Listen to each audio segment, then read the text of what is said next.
time and time again are those, or rather are that of the priests and of the temple. So I'm not sure about what you think when you hear these two words, but I got to share with everyone that for myself, with my background living in Singapore, I have always had very mixed feelings about these two words. Okay, so let me explain a little. I wasn't born into this church or into Christianity. My family came when I was 5, and my extended family came around that time or so. Yeah. So when I was very young, I once went to a Taoist temple. I'm not very sure if my parents remember that, but yeah, I remember I was outside the Taoist temple. That was my first time ever interacting with a place called a temple. When I was doing my university, I was assigned a task to go to a Hindu temple to record and analyze one of their rituals. Okay, it's part of an ethnomusicology project. And that was my first time being in such a place. And there were some similarities. The temple, okay, as it was called, was a place that was sacred to the people there, and I could sense that although there were a lot of people and a lot of activities going on, there was a sense of respect for that place, and also a common understanding that if I wanted to interact with my God, I would go to the temple. Fast forward a little, when I started teaching in St. Teresa's Convent, that's a Catholic school, I was also tasked to accompany my students to the Catholic Church for masses twice a year. And in those masses, there would be a priest there, and he would preside over the mass, and he was like this revered figure who would stand between the people and God.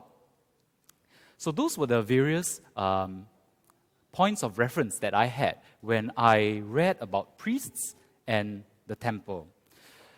But for the original readers of the Word of God, the Scriptures, their understanding of what it meant to be a priest and what a temple was slightly different. And it is important that we understand this, because for us, in our fellowship today, we don't have a temple, right? There's no such thing as a Christian building called a temple, or maybe there is, but I don't know about it.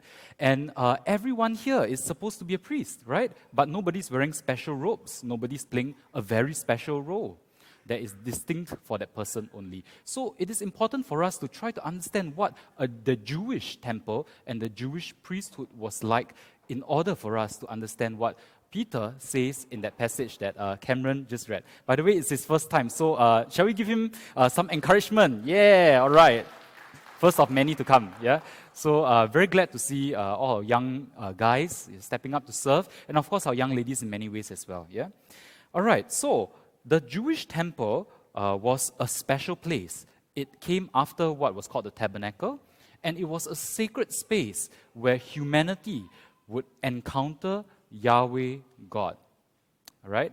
That's not how it is today, because every man is a priest, and I shouldn't spoil the ending, but yeah, that's not how it is today. We all come here, we all pray to God directly, but in the past, if you wanted to encounter Yahweh God, especially personally, right, you got to go to the temple or the tabernacle. And if you wanted a very close communion with Yahweh God, that's only reserved for the priests, and especially the high priest. Yeah, so they function as mediators between Yahweh God and humanity. Okay, you want to go to Yahweh God, you got to be either a prophet or someone special or a priest. All right? So that's how it was in the past, and that's the background within which Peter writes his letter. So, in order for us to understand the context for that, I was thinking that it would be very helpful if we would go back, rewind a bit into the time of the priests and the temple and tabernacle, for us to understand a little more about it. So, we're going to look at two stories.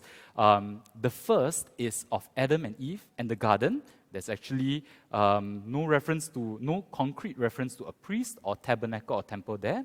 But there is a lot for us to learn. And then we go on to Israel and the tabernacle which then became the temple.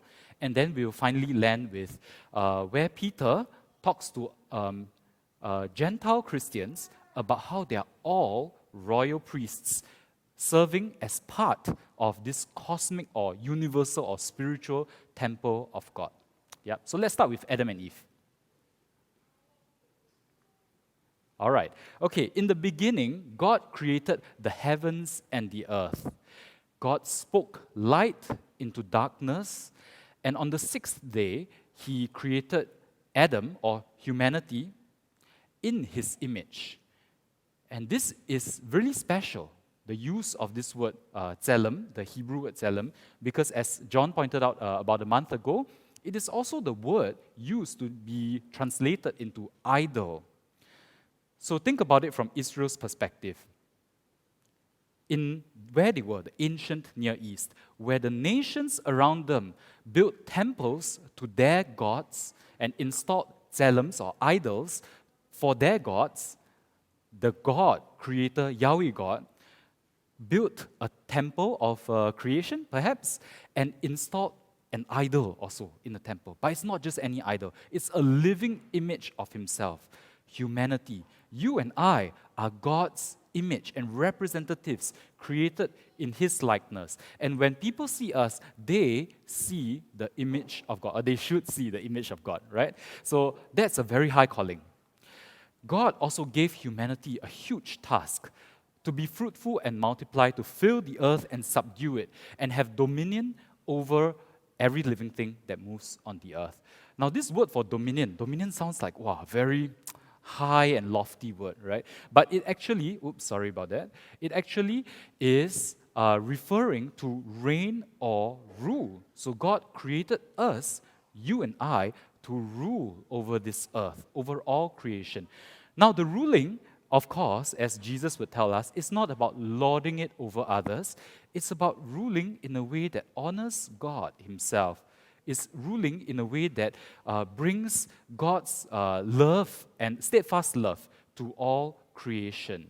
Okay, so you and I, wherever we are now, okay, if you are a teacher like me, or Geraldine, or whoever else, a lot of teachers here, or ex-teachers, we are to rule in the classroom. Okay, of course, not go and thumb the student down, right, obviously, but to rule in a loving way, to order and structure and also bring value to the work that we have. If you are a homemaker, like my wife is, her job is to rule over the household, right? To bring structure and order to the family, okay? And that is a very, very important role as well. Okay? But of course, it's not only the work, it's also about relationships, as John pointed out a month ago. Ruling, adding value to the relationships, setting the tone there. We are not created to be a wallflower. We are not created to be mediocre or to be average or just pass through life normally. Yeah? We are created by God to rule and reign in His place like kings and queens on this earth. It's a very far cry from how we normally talk about creation. But this is a very, very powerful image that I hope we can bear in mind about our identity in Christ. God then supports these kings and queens who He has created by giving them an abundance in provision. Behold, I have given you every plant, every tree, every beast, every bird, everything, right? And He gives His creation, humanity, not just enough to barely survive. He gives us an abundance of provision so that we can thrive as His representatives to rule and reign on this earth. God then plants a garden in Eden. Now, this is very interesting. I never caught this until recently. He plants a garden, not a garden called Eden, but a garden in Eden, all right, in the east. And this is all, if we rewind a few verses to verse 5, it's all in a dry, barren land where God had not yet caused any, what was the term for it? Mist or any rain to fall on the land, right? He caused a mist and a sprout from the ground to water the dry, barren land. So first we have the land, then we have Eden, which comes from the Hebrew word Eden, which means delight. That's Eden's name. And in there is a garden as well. All right? So we can see this structured layering, okay? And he puts man there. And he gives man a second task in this account of creation in Genesis 2. He tells man to, or rather, he tasks man to work and keep the Garden of Eden. Now, the words for work and keep are actually very versatile words. You see them everywhere. For example, work was used to describe the Israelites' slavery in Egypt. Okay, but when we use these two Hebrew words, avad and shama, together, it has been used a few times actually to describe the work of priests and Levites in the tabernacle and temple of God. So remember, once again, God creates humanity in His image, Tselem, or idol. That's a very temple-like word already, straight up. And then now we see another reference. Adam and Eve are to work and keep the garden, just like priests and Levites were to work and keep the tabernacle and temple. So there's something very sacred going on here in the Garden of Eden. It's not just, wow, paradise, kick off my shoes and suntan in the beach all day long, right? There's something very sacred here. And the work that Adam and Eve were supposed to do was worshipful and sacred work. So let's zoom out a bit. Okay, what is the story of Adam and Eve all about? Okay, God creates humanity in His image. We talked about that. He desires to dwell with humanity. It was in the garden that God chose to dwell, what was it? Walking in the cool of the day, right, with His creation. He could have dwelt anywhere in all of the universe, but He chose to dwell in the garden. That's His desire. That's God's character. He desires to dwell with humanity. And so the garden was a sacred space created for that purpose. Right? And then lastly, God tasks humanity with the sacred work of ruling all creation, not just floating through life, but to rule it, all right? And obviously not in a lauding way, but to rule it in a way that God is proud of, in a loving way. Yeah? As kings and queens over His abundant Eden, delightful blessing. So it would be true, Adam and Eve, that God's blessing would be poured out to all creation, all the animals, beasts, birds, fish, and everything. And, well, of course, implied to humans as well, right? And that is the same calling that we still have today. We are the gateways through whom God is going to pour out His Eden blessing to everyone. We are called to rule and reign in His place. So let's move on to the second story that we have on Israel and the tabernacle. Okay, so many generations after Adam and Eve, we find the people of God, Israel, they are enslaved to the Pharaoh of Egypt. Now, this Pharaoh is the worst guy that you would have ever seen in the Bible, maybe of all time, but especially up to that point when we read about him in Exodus. Okay? And he's so evil that he enslaves the Israelites, he works them to death, he even kills their baby boys. Okay? And Israel cries out to God, who hears them, and He compassionately and miraculously saves them, rescues them. He leads them through the Red Sea, and they end up at this place called Sinai, or Mount Sinai.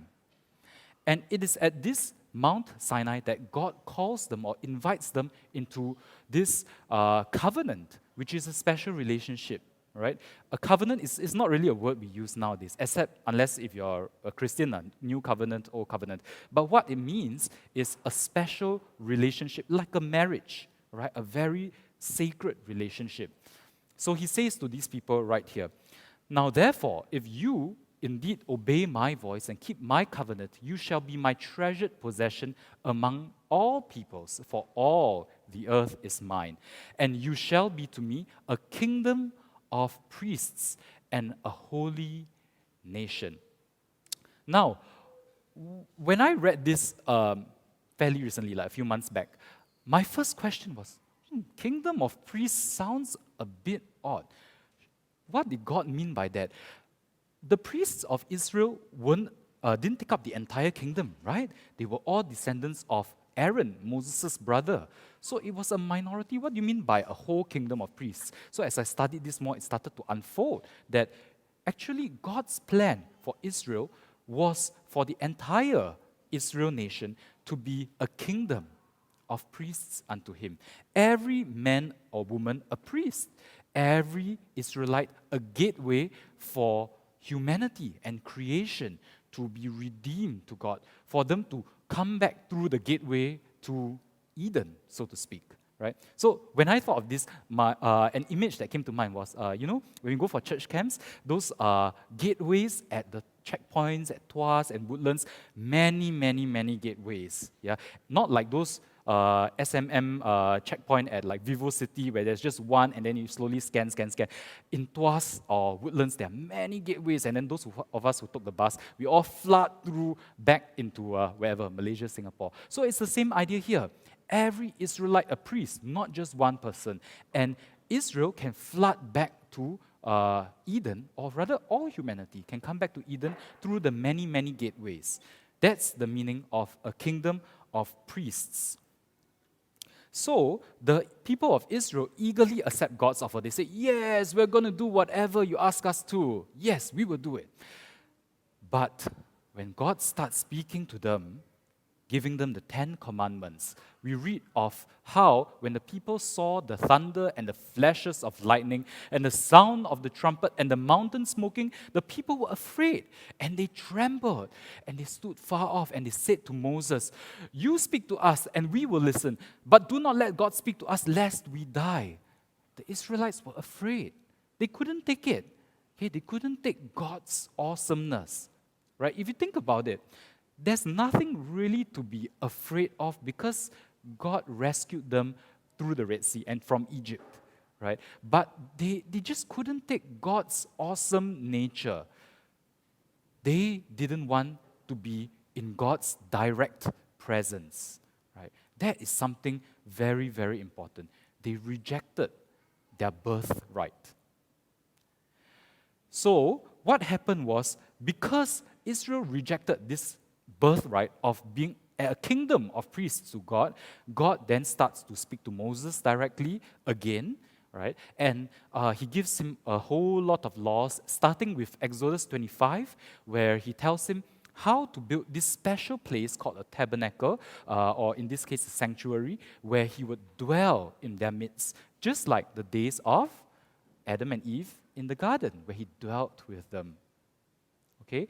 So, in Exodus 25 to 31, we see a lot of very precise instructions on how the tabernacle is going to look like. And these are very important. I used to gloss over them. But when I went to look at it carefully, then something struck me. Hey, there's a lot of interesting symbolism in there, you know. There's a lot of things that look garden-like in there, right? Let's take a look at some of them. For example, the garden was structured in 3 tiers. There was the dry ground, there was Eden, and then there was the garden in the center. The tabernacle was structured in 3 tiers or so. There was the outer court, the holy place, and then the most holy place. In the center of the garden was a tree of life. And if you have any Jewish friends by any chance, or if you have seen Jewish symbols here and there, one common one is this like tree-like looking lampstand. Yeah, and that's called the menorah, which was a real item that God instructed to be placed in the tabernacle. That symbolized the tree of life, and there were carvings on it too.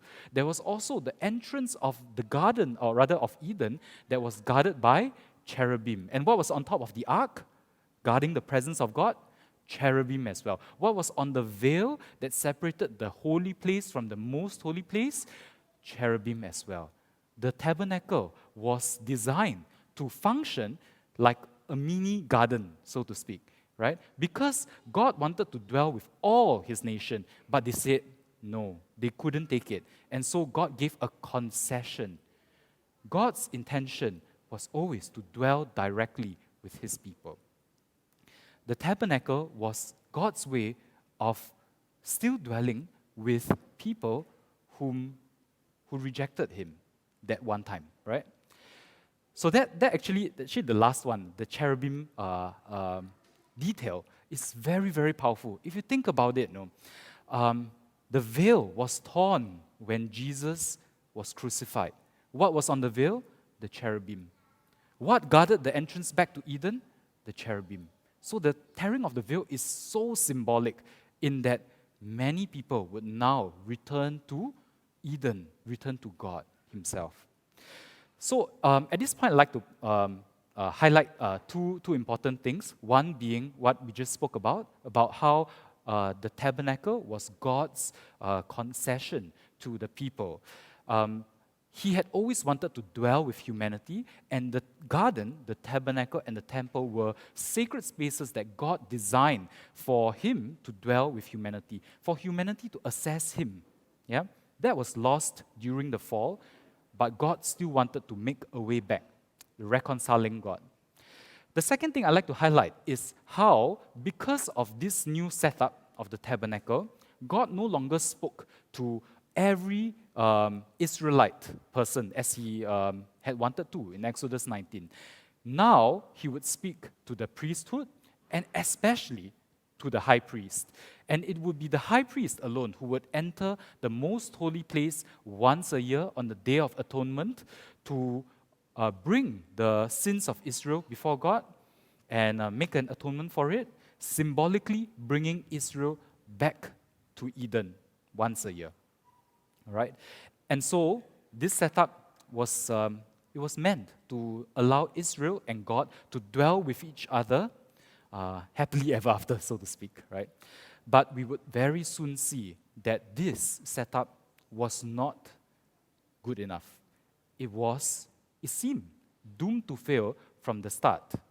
Oops, sorry. Okay, let me explain why. Right after the tabernacle instructions are given, Exodus 25 to 31, we see in Exodus 32 that the people, when they saw Moses delayed to come down from the mountain, they gathered together and he told Aaron and said to him, "Up, make us gods who shall go before us. As for this Moses, the man who brought us up out of the land of Egypt, we do not know what has become of him." So Aaron said to them, "Take off the rings and gold that are in the ears of your wives, your sons, and your daughters, and bring them to me." So all the people took off the rings of gold that were in their ears and brought them to Aaron. Okay, this just a fun fact. There's some parallel here between this and then the molding of gold into items of worship that was in the tabernacle. It's like a corrupted version of that. Yeah, if you think about it. And he received the gold, and instead of making holy things for the tabernacle, he made a golden calf. And they said, "These are your gods, O Israel, who brought you up out of the land of Egypt." And see what Aaron says here. When Aaron saw this, he built an altar before it. And Aaron made a proclamation and said, "Tomorrow shall be a feast to the Lord Yahweh God." All right? Many times when I read this, I always thought that, they were just going into idolatry and, worshipping some other gods. Yeah, that's not really it.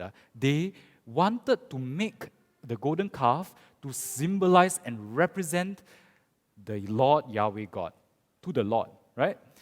They made a tselem, right? An idol, an image. And the most ironic or sad thing is, it was not even a human tselem. It was an animal, something more domesticated or more tame than a human. And maybe that's the point. Maybe the Israelites couldn't handle the Almighty God. Yeah, they wanted God to be something they could hold in their hands and control, right? So the person who did this was Aaron, the high priest, the man supposed to lead Israel back to God every day on the Day of Atonement. And so his priesthood starts on a very grim note. And it continues. His two sons, Nadab and Abihu, would be put to death for defiling the worship of God. His descendant, Eli, another high priest, would follow in his footsteps in a way, with his two sons. The priesthood seemed doomed to fail from the start. The temple was not too much better, actually. After Solomon built the temple finally, after many centuries of waiting, the temple was destroyed by the Babylonians in the time of captivity when they dragged Israel off into a foreign land. The second temple would be destroyed by the Romans later on. And there's actually one interesting character called Antiochus Epiphanes. He's a Greek Syrian ruler in between, just before the time of Jesus, who would defile the temple intentionally, march into the second temple, defile it, right? And then just to show that your temple is not worth much. So the temple system, the priesthood system, seemed doomed to fail from the start. Humanity needed a new temple and a new type of priesthood. And that is where we come to Jesus. When Jesus came to earth, John describes it as this: the Word became flesh and dwelt among us. And it's interesting because dwelt is, I hope I'm pronouncing it right, skino, something like that. Okay, I can't really pronounce that. But basically, it comes from this other word that I can pronounce correctly, skene, which is tabernacle, right? And this means that Jesus came in the flesh and tabernacled among us. Do you see the link? He is God's presence tabernacling among us. And just so we get the idea very clearly in our heads that Jesus is now the tabernacle or the presence of God, the next chapter, he was speaking about the temple of his body. So Jesus is portrayed by John as both the tabernacle and the temple. It's fascinating, right? The Hebrews author, then describes Jesus as the high priest through the whole epistle of Hebrews. And so Jesus is a very, very special character because he unites a physical space with the role of the priest. He is now the sacred space where you can come to God, where you can dwell with God. And no wonder that's why he's called Emmanuel, God with man, right? Jesus is the reason why these two symbols of priest and temple are combined today. And that brings us to 1 Peter chapter 2, where we look at what a new temple and new priesthood is like. Peter was writing to Christian Gentiles, people who were in their home countries, somewhere in Asia Minor, Turkey area, and so on. And these people there, they were persecuted for their faith, similar to what Uncle Cherkiat was speaking about this morning during Bible class. And when they were persecuted in their home country, it was almost as if they don't belong at home anymore. They were like exiles in their own country, and so they were looking forward to a new nation, a new type of home. But where to look to? Because the Israelite nation at that time was already in shambles. When 1 Peter was written, most people date it to around the time of the destruction of Jerusalem. It was going to be destroyed soon. I mean, even if you didn't know that was going to happen, you could feel the tension with Rome. And the priesthood was already a very political kind of thing, like by Jesus' time. Was there anything much to look forward to there? And so Peter tells them, as you come to him, Jesus, a living stone, rejected by men, but in the sight of God, chosen and precious, you yourselves, like living stones, are being built up as a spiritual house, to be a holy priesthood, to offer spiritual sacrifices acceptable to God through Jesus Christ. So Peter is saying that, look, just as Jesus was rejected by men and but chosen by God, you too, Christian Gentiles whom I'm writing to, you're rejected by your fellow men, right? But don't worry, you are chosen by God. You have a higher calling, and that is to be a living stone. You want to look forward to a temple? The temple in Jerusalem is either destroyed or going to be destroyed. Never mind. We have another temple to look forward to, the spiritual house there, right? And this temple is going to be built out of living stones, every single one of you. God is the master builder who's going to put you all together. In Ephesians, Paul describes it as a fitly framed together, right? And he's going to build you into a cosmic or universal or spiritual kind of temple. Yeah, a super duper temple, all right? And it is through this temple, the church, that you will now encounter God. You will now dwell with God, because together the body of Christ is the new temple of God. So together, you and I, we are building blocks, We are building blocks. I came across this, actually Joseph shared with me this analogy of dry stone wall. All right, I didn't get to put the picture up there, but there's this thing called dry stone wall, which is constructed out of stones that are perfectly shaped and cut, and put together in an interlocking manner, such that the entire building stands without any mortar, without anything. It's amazing, An entire building stands without any cement, mortar, not even glue, right? So that was to me a very, very powerful analogy in this sense. We are those living stones. But before we can be put in, I think we need to be shaped a little by the master builder. And when we are put in, right, all of us are snugly put together in an interlocking fashion such that we don't need any other thing. God is good enough for us. The master builder has crafted us already. Yeah? We are building blocks whom God will use to build his temple, where he will dwell with humanity in eternal delight, a return to the Garden of Eden. Now, as we move on to verses 9 and 10, we see how Peter writes of,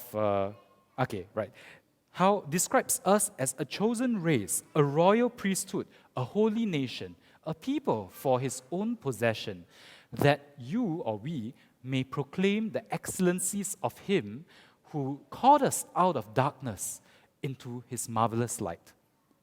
What do you think of when you hear the words dark and light? Well, for myself, I've always thought of it as a very just good and bad kind of thing. Star Wars, right? Light side, dark side, use the force and all that kind of stuff. And we also have talked about it a lot through the years. I remember Uncle Adrian used to do a series on 1 John, walk in the light as he is in the light, and so on. But more than that, light and darkness are images that go way, way, way back to the first story that ever was, when God said, "Let there be light." And he called creation out of darkness into his marvelous light. We have that same task. We are supposed to proclaim the excellencies of God, and we, like Adam and Eve, are supposed to call others out of darkness into God's light. How? Through the worshipful work that we do, through the rule and reign that God has entrusted us. Now, this passage is interesting because it is an exact quotation of Exodus 19, and that's why I brought up that story earlier. In the Greek version of the Old Testament, these two phrases are exactly the same. And there's one more about possession, slightly different word as well. So, what Peter is talking about is a direct reference and quotation to the time of Exodus. And he is saying that, church, today, just as how God wanted Israel to be a kingdom of priests, where every Israelite would be a gateway for many people to flood back to Eden to be with to be with God. Today, you Christians, you Christ followers, are to be exactly the same. We are to be mediators whose work will call humanity to receive the Eden blessing of eternal delight in God, to go back to Eden, right? We are mediators whose work calls humanity out of darkness into the light. And that is a precious, precious responsibility. Big stuff, right? Very, very, very, very huge responsibility on our shoulders. And so, brothers and sisters, we are both priests and the part of the temple. Like Jesus did, we are to follow him and unite the two roles. So now let's zoom out for a bit and talk about how what this all means at the end of time. In Revelations, we see a picture of the new Eden or the new Jerusalem, right? And I guess it is no wonder that in the new Eden or the new Jerusalem, we see a city full of priests in Revelation 5. A city full of priests who reign on this earth, not heaven, reign on earth. We are all called to reign on earth on God's behalf. And this city is full of priests but has no temple. So where's the temple? We are the temple. And we are part of this grand story that fits into the end of time. We are already there, right? We are to reign on this earth just as the vision in Revelations is hinting at. Yeah. So let's zoom out a little and take a look at where all this fits together. Okay. God has always provided sacred spaces for humanity to dwell with Him. It was there in the garden. God wanted to dwell with Adam and Eve. It was there at the tabernacle where He wanted to dwell with Israel, but they weren't ready for it. And so God instructed Moses to build the tabernacle. God would dwell in the temple. God would dwell with humanity through Jesus. God with us. And now God dwells with us through Christians, Christ followers. That is our calling.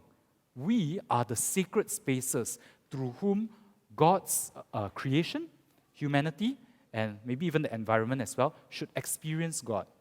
We are the sacred space. God has also provided priestly figures to lead humanity back to Eden.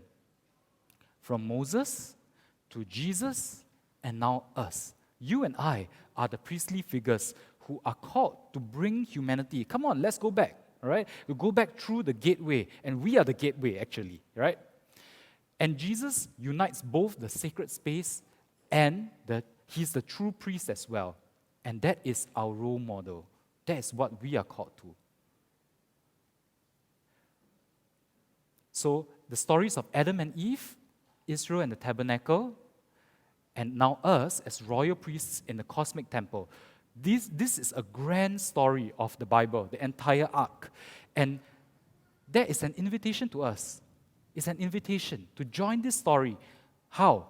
By being stones that God uses to build up His temple, to be that sacred space where others can encounter God.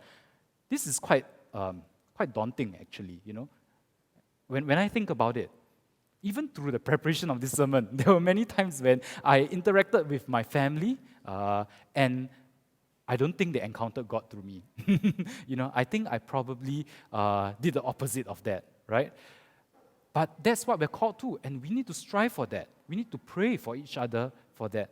When our children, when our colleagues, when our family members encounter us, are they encountering God? We are the stones. We are the sacred space. And more than that, our church is going to have a rebuilding project soon.